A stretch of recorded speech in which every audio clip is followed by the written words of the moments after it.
Hey, what's up? It's J. Lucky Henry, and today we're going to talk about commercial properties, different types of leases they come with, and what exactly they are. Get ready. This is J. Lucky Henry, Keller Williams agent in the greater Boston area. You won't believe how many people need to get real, R-E-A-L, real estate explained amazingly by Lucky in 90 seconds, give or take.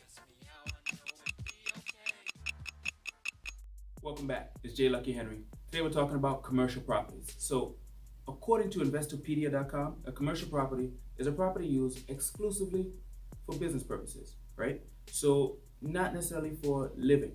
Actually, not at all for living. It's literally exclusively used for business purposes. So they lease it out to anything from gas stations to big complex shopping malls, any place where businesses thrive and people are going to work. That's what commercial property is.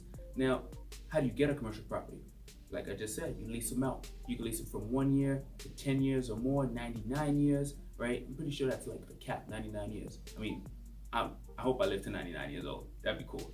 But anyway, back to topic. So you lease them out. Now there's different types of leases, and before we get into them, just be sure if you're going after commercial properties, you definitely want an agent experienced in commercial properties. This is not for your average agent to jump into. It's very complicated. Lots of money on the line here in a lot of these situations, and you want to make sure you're protected, right? 4 types of leases you have in commercial properties. Just real quick, 4 types that we're familiar with is your net lease. So your single net lease means you're paying the lease, obviously, for the space, but you're also paying the taxes on the property.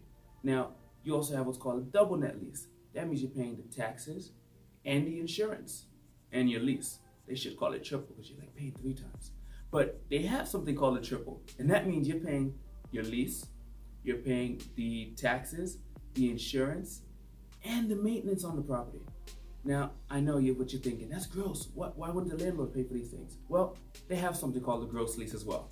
The gross lease means you just pay for the lease, right? So those are the 4 different types of leases. Again, this is not something for your average agent. Make sure if you're considering buying a commercial or leasing a commercial space that you get with an agent who knows what they're doing in this field so that they can guide you through this process. It's been real. It's been 90. See you tomorrow. Hey, by the way, tomorrow we're going into the residential types of properties, so get ready. This is J. Lucky Henry, and I'm here to keep it real with you.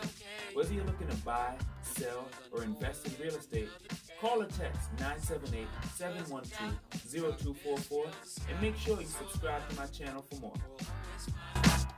Another way to ask me how I know it'll be okay.